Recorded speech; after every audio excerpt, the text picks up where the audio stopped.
Le président américain Donald Trump a prétendu que le programme nucléaire iranien a été complètement détruit par l'armée américaine, décrivant les attaques contre les installations comme un perforage comme dans du beurre. Cependant, contrairement à cette rhétorique triomphante, le directeur de l'Agence internationale de l'énergie atomique, AIEA, Rafael Grossi, a donné une version différente de la réalité. Dans une interview pour CBS, Grossi a déclaré que seules les autorités iraniennes ont une idée claire des dégâts réels sur les installations nucléaires et qu'on ne peut pas dire que tout a disparu.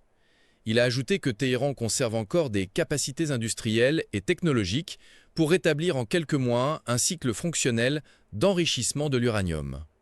Selon l'AIEA, un jour avant les attaques, l'Iran avait commencé à transférer le matériel nucléaire pour le mettre en sécurité.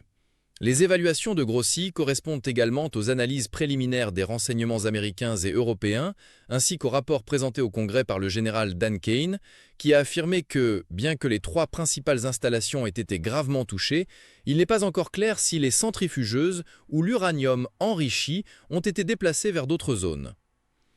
Selon le Washington Post, les renseignements américains ont intercepté des conversations entre des responsables iraniens qui se sont dit surpris par l'intensité plus faible que prévue des attaques américaines. L'administration Trump n'a pas nié ces écoutes mais a contesté leurs conclusions.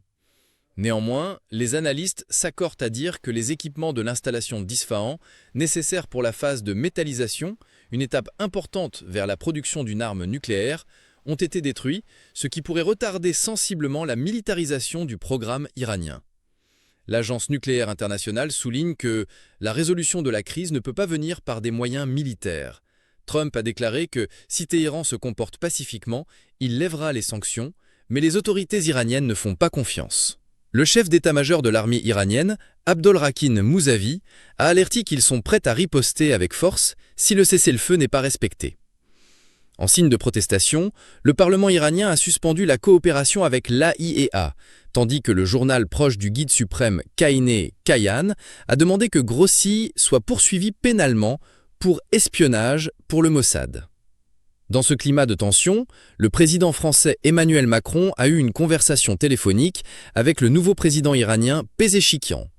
La France demande la libération de ses 2 ressortissants emprisonnés en Iran, mais Macron a également souligné la nécessité de revenir à la table des négociations sur les questions nucléaires et les missiles balistiques. Alors que Pezeshkian se montre ouvert au dialogue, les factions les plus radicales du régime le refusent catégoriquement.